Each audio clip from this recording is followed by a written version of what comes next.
Namasté. Namasté, Nicole. Namasté. C'est un plaisir aujourd'hui de t'accueillir, Nicole Bordelot, que je vais présenter. Un grand merci d'être là aujourd'hui. Ça me fait plaisir. Donc, si vous connaissez pas Nicole Bordelot, très connue au Québec comme professeure de yoga, comme formatrice également, professeure de méditation depuis plus de 25 ans maintenant, cofondatrice de Yoga Monde, un studio de yoga également à Montréal, et qui a écrit 5 livres sur le mieux-être, qui a fait des DVD de yoga, on peut penser entre autres au yoga Qigong. Donc, grande expérience en yoga. Et en fait, ma première question pour vous, Nicole, c'est comment vous avez découvert le yoga? Qu'est-ce qui vous a amené vers le yoga? J'ai découvert le yoga pas par pur hasard, là. J'étais vraiment à la recherche de quelque chose qui puisse faire une différence dans ma vie. Donc moi, il faut savoir qu'il y a 30 ans, j'ai été diagnostiquée avec une maladie chronique qui était jugée mortelle à l'époque parce que il y avait aucun traitement. Cette maladie-là s'appelle l'hépatite C. C'est un virus qui s'infiltre dans le sang. Et puisqu'il n'y avait pas de traitement à l'époque, je savais que je devais m'outiller moi-même. Je prenais déjà des traitements en acupuncture, donc j'avais fait quelques essais avec le yoga, mais rien de véritablement concluant parce que bon, je pratiquais dans mon salon, puis j'avais pas rencontré de professeur. Et à cette époque-là, au Québec, on ne parlait pas véritablement beaucoup de yoga. Il y avait bien entendu Shivananda qui était déjà là, mais il y avait pas énormément de choix. Mais alors j'ai commencé ainsi et je fais partie des grandes chanceuses qui rapidement, sur son chemin, s'est trouvé de très bons professeurs de yoga, donc qui descendaient d'une lignée de celle de Patabi Joyce, de celle de Iyengar, de celle de Krishnamacharya. Donc déjà, là, j'ai commencé avec ces professeurs-là et voilà. Donc ça a été mon début et ça, bon, on dit ça souvent, mais ça a transformé ma vie, c'est devenu le cœur de ma vie, ma mission de vie, et petit à petit, c'est devenu mon style de vie. Puis au début, c'était une pratique qui était l'Ashtanga Yoga, donc une pratique beaucoup plus physique à ce moment-là. Ah oui, aujourd'hui, quand j'y pense, avec l'hépatite C qui crée de l'inflammation dans le corps, d'aller vers l'Ashtanga, aujourd'hui, tout le monde dirait, mais voyons, c'est fou, là, c'est véritablement pas la pratique qu'il vous faut. Mais j'avais un excellent professeur et donc, et j'ai appris très rapidement à être capable de travailler avec mon corps, de travailler avec mon souffle, de ne pas entrer dans la douleur, de pas surcharger mes articulations, d'avoir un alignement qui était précis pour la circulation optimale du prana. Donc, je dis pas que je me suis pas blessée. Là, j'ai eu quand même des blessures au travers de mon apprentissage, mais j'ai pratiqué presque 7 à 8 ans l'Ashtanga de façon assez religieuse. Oui, excellent. Puis aujourd'hui, maintenant, la pratique de yoga, méditation a complètement changé. À quoi ça ressemble maintenant, la pratique de yoga, méditation? Puis là, je combine les deux parce que des fois, les deux sont combinés. Là. Oui, il faut combiner les deux parce que les gens pensent souvent que le yoga dans sa forme assise, qu'on appelle dhyana, c'est la méditation. Donc, moi, je ne vois pas de dualité entre ces deux mondes-là. Donc, je suis passée de l'Ashtanga à un yoga beaucoup plus thérapeutique, un yoga plus du style Iyengar. Mais un jour, je pense que ça faisait peut-être 10 à 15 ans que j'avais la maladie. Là, mon corps était vraiment très inflammé pendant une certaine période, environ 6 mois, où il m'a été impossible de pratiquer les asanas. Et j'étais dans une retraite de méditation au Colorado et j'ai vu quelqu'un qui pratiquait le Qigong. Et moi, étant une Ashtangi, c'est pas quelque chose qui m'attirait. Je regardais ces mouvements très lents et très simples aussi. Puis je me disais, mais je sais pas véritablement qu'est-ce qu'on trouve dans cette discipline-là.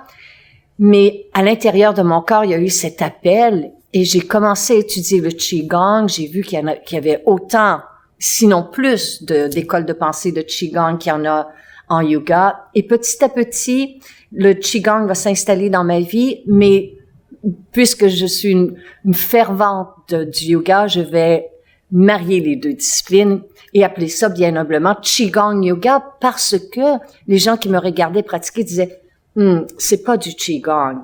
les gens qui me regardaient pratiquer disaient, mais c'est pas du yoga. Mais je disais, c'est du Qigong yoga. Puis en fait, c'est ce que je pense qui est intéressant, c'est qu'on a quelque chose à l'intérieur de nous qui a envie de se manifester. Puis c'est ça qui a besoin d'exister, parce que le yoga, à la base, veut dire union, donc manifester ce qui est là, ce qui est véritable pour nous en dedans. Mais peu importe le nom qu'on lui met, en fait, le nom, quelle importance ça a quand on transmet ce qui vient de l'intérieur. Et puisqu'on évolue, notre pratique se doit d'évoluer. Quand je dis évoluer, ça veut pas dire qu'on doit nécessairement changer de forme de yoga. Il y a des gens qui vont rester avec la même forme là, pendant toute leur vie ou pendant de nombreuses années. Mais on doit évoluer à l'intérieur de la pratique, sinon la pratique devient stagnante. Donc, c'est important. Puis, énergétiquement parlant, pas juste dans la forme extérieure, dans l'alignement, dans l'asana, mais énergétiquement parlant, c'est vraiment important que la pratique évolue. Puis qu'elle suive l'intérieur, la pulsion intérieure. Oui. Puis justement, récemment, tu as publié un livre, un 5e livre, le livre Respire. Oui. Puis c'est un peu ça, c'est le souffle qui se manifeste dans la pratique, mais qui se manifeste dans toute la vie également. Oui. Et qu'est-ce que tu dirais qui est en premier, c'est quoi l'inspiration pour ce livre? Parce qu'on inspire. Qu'est-ce qui a été cette inspiration? Ben, j'ai donné une conférence à Paris sur mon parcours et j'ai parlé à travers de mon parcours à quel point respirer avait été important pour moi. Respirer dans la peur, respirer dans la douleur, respirer pour diminuer l'anxiété, respirer pour être plus présente à moi-même, aux autres, au monde. Puis j'ai reçu un appel lorsque je suis revenue au Québec de la maison Robert Laffont en France, me demandant si je serais intéressée d'écrire un livre sur la respiration. Moi, je suis pas une technicienne de la respiration. Il y a de grands professeurs de pranayama et c'est pas là que se situe mon champ d'expertise. Mais par contre, je leur ai dit, je peux vous recommander des techniciens sur le souffle, mais sur la respiration, mais moi, je peux vous parler du souffle tel que moi, je le conçois. Et ben, ils ont dit, bon, allez-y. Et j'ai raccroché, j'ai fait comme, oh mon Dieu. Dans quoi je me suis embarquée? Je me suis embarquée. Parler de quelque chose d'invisible, invisible comme le souffle. Mais c'est drôle, Maryse, parce que le livre m'a fait revenir derrière et réaliser que moi, enfant, déjà, je coupais mon souffle. Je freinais ma respiration, puis je me rappelais plus de ça. Vers 6 ou 7 ans, là, quand mon père me réprimandait, j'arrêtais de respirer. Puis, tout au long de mon adolescence, dans la vingtaine, j'ai vécu en apnée, donc je sais ce que c'est que de vivre essoufflé. Je sais que les gens aujourd'hui courent beaucoup. On est à bout de souffle, on court après son souffle. Les gens disent, j'ai le souffle coupé, j'ai pas le temps de souffler. Il y a toutes ces expressions-là qui viennent. Et je me suis dit de revenir à la base, de réapprendre à respirer, mais à respirer pas nécessairement à travers des techniques qui sont compliquées, mais de respirer de tout notre être. Le Bouddha disait, respirez de tout votre être, inspirez de tout votre être, expirez de tout votre être, comme le fait un chat. Un chat, ça respire à 360 degrés. Ou quand tu prends un nourrisson dans tes bras, il respire à travers toutes les pores de la peau. Donc, c'est un peu de ramener les gens à ce souffle-là, ce souffle profond qui contient déjà le calme, la joie, la confiance, la paix intérieure, et qui est là, caché sous des tensions et la fatigue et la pression qu'on porte en soi. Puis, en fait, le souffle de moi, ce que j'ai lu dans ton livre, c'est ta meilleure amie, c'est ton meilleur ami aussi. Puis moi, j'aime beaucoup enseigner aussi en disant que justement, le souffle, c'est notre meilleur ami. On peut toujours y revenir. Il est toujours là avec nous. Il nous quitte jamais. Non. C'est toujours là continuellement. Puis avec le souffle, on peut toujours donner le meilleur de nous-mêmes, de ce qu'il y a véritablement en dessous. Puis comment pour toi, c'est devenu ton meilleur ami, le souffle? Il révèle tout de nous, le souffle. Oui. Il sait tout de nous. Il était là à la toute première seconde. Il va nous accompagner jusqu'à la fin. Mais il sait tout de nous. Quand on rencontre certaines personnes, notre souffle devient court. Hein, il y a des gens qui nous coupent le souffle. Ça peut être beau quand tu tombes en amour. Tu te dis, je suis émerveillée, j'ai le souffle coupé. Mais t'as d'autres personnes ou d'autres événements qui coupent notre souffle. Où on est comme en apnée. Alors, le souffle nous révèle tout notre état intérieur, notre terrain intérieur, notre paysage intérieur. Il nous révèle nos émotions aussi. Il nous révèle lorsque on se tient moins bien, lorsque notre posture est affaisée, le souffle va être court. Lorsque nos épaules vont être montées, le souffle va être haut. Donc, il en révèle beaucoup sur nous. Et quand on travaille avec un souffle et qu'on y met une essence de bienveillance, on n'est jamais seul. Parce que la bienveillance, c'est la clé de tout à travers tout ça. Oui. Une pratique sans bienveillance, c'est une pratique qui, pour moi en tout cas, qui est aride. C'est une pratique qui tient de la technicalité. C'est une pratique qui peut devenir facilement automatique et mécanique.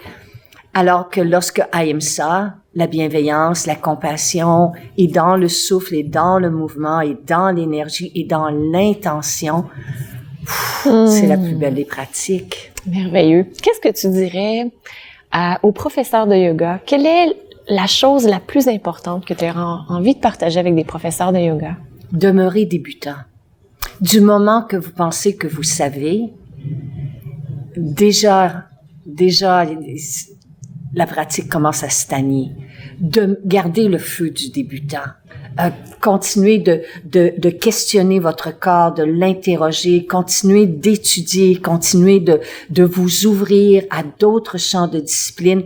Je crois que le yoga a réussi à survivre justement parce que le yoga n'est pas sectaire, hein. On voit, il y a toutes sortes de modes, là. Le yoga avec les chèvres, le yoga ci, le avec yoga la bière, etc. Oui. Mais tu sais, même si à quelque part je viens d'une école qui est très puriste, moi je me dis, ça n'a pas d'importance par quelle porte vous entrez. C'est ça. C'est la raison pour laquelle vous restez qui est importante. Alors, pour les professeurs, je dis prenez soin de vous.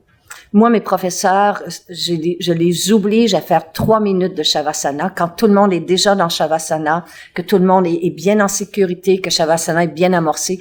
Les 3 dernières minutes, je les oblige à se joindre à leur groupe parce que les jeunes professeurs de yoga très souvent se brûlent physiquement, énergétiquement, émotionnellement.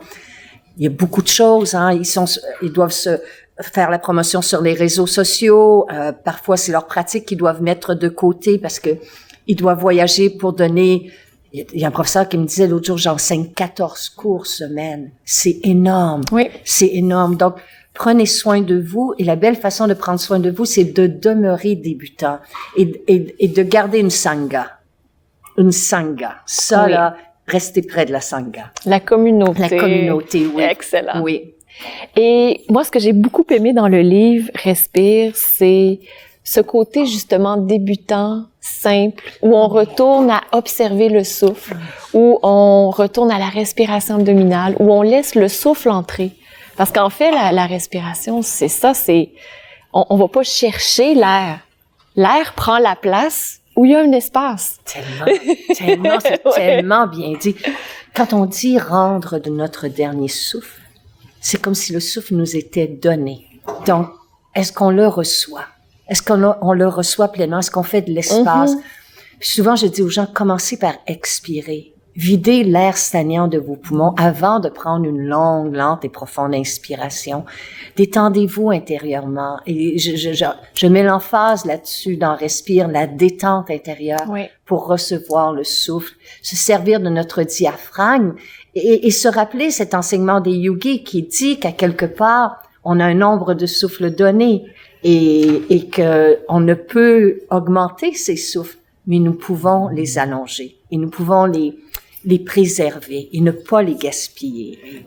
Donc, ne pas avoir une respiration courte, rapide, mais la plus profonde possible. Oui, puis se servir de notre souffle pour participer à la beauté et à la bonté de ce monde. Quand on entre dans la médisance, ça nous coûte le double en souffle. Les gens vont souvent le réaliser. Si on est avec quelqu'un qui est dans la médisance, on se sent vidé de notre énergie vitale parce que ça coûte tellement cher en souffle. Alors de se servir de nos souffles pour dire des choses qui peuvent participer justement à notre mieux-être, au mieux-être de ceux et celles que l'on aime, puis idéalement au mieux-être de l'humanité. Est-ce qu'il y a une pratique que tu dis, cette pratique-là, tout le monde devrait la faire?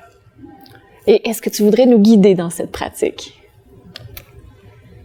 Je pense que c'est la pratique d'adoucir son regard envers soi-même.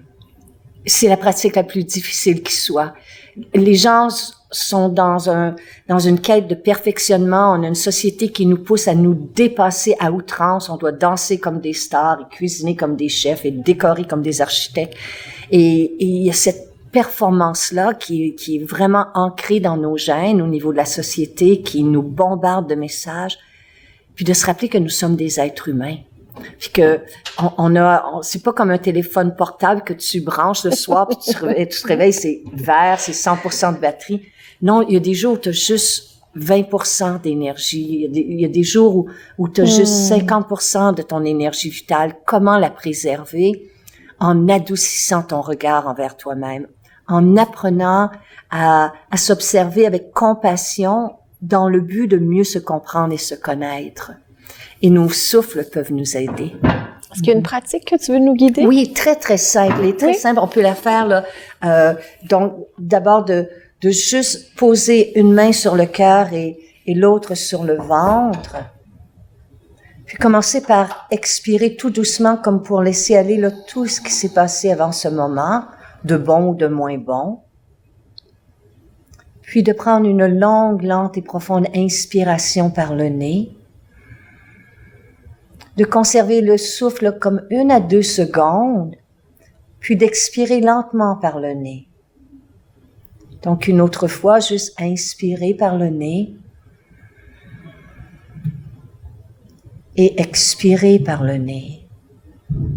Puis de sentir sous vos mains que vous prenez des nouvelles de vous. Très souvent dans la journée, on prend des nouvelles on demande à tout le monde autour de nous comment ça va, mais en déposant les mains sur son corps, on prend des nouvelles de soi. On prend des nouvelles de son corps, on prend des nouvelles de son cœur, on prend des nouvelles de son âme, de son souffle. Et on transfère dans nos mains une simple phrase, un simple mantra. Et moi, j'aime bien que la vie me soit douce. Et juste inspirer et expirer très lentement avec cette intention, cette affirmation, cette demande, ce mantra, cette prière, que la vie me soit douce.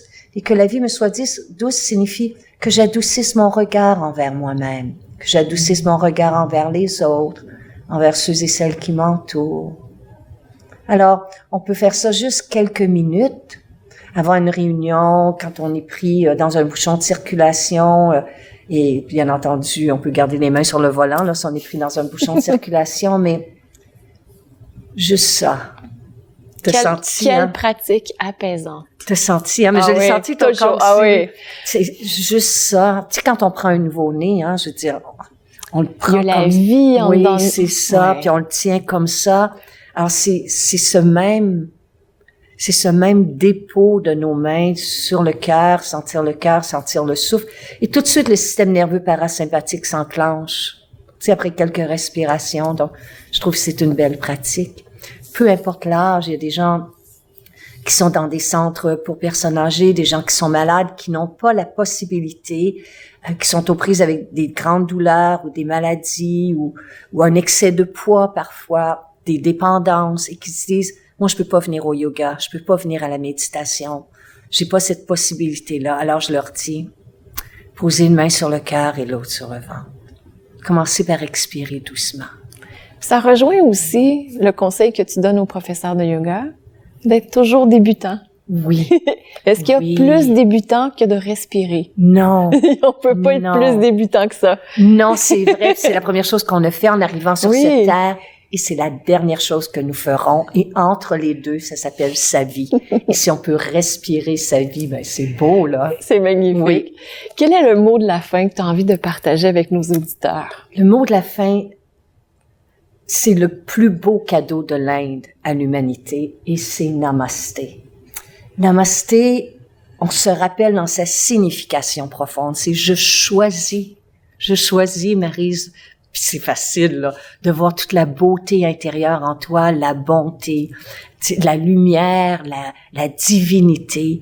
Et quand tu me dis Namasté, tu choisis aussi d'ignorer mes maladresses, d'ignorer peut-être des choses qui te plaisent plus ou moins chez moi en tant qu'être humain pour traverser ces barrières, transcender les jugements et entrer dans cette union qui est yoga avec Namasté. Pour moi, Namasté, c'est le plus beau cadeau de l'Inde à l'humanité. Wow! Wow! Oui, Namasté. Namasté. Merci. Merci beaucoup.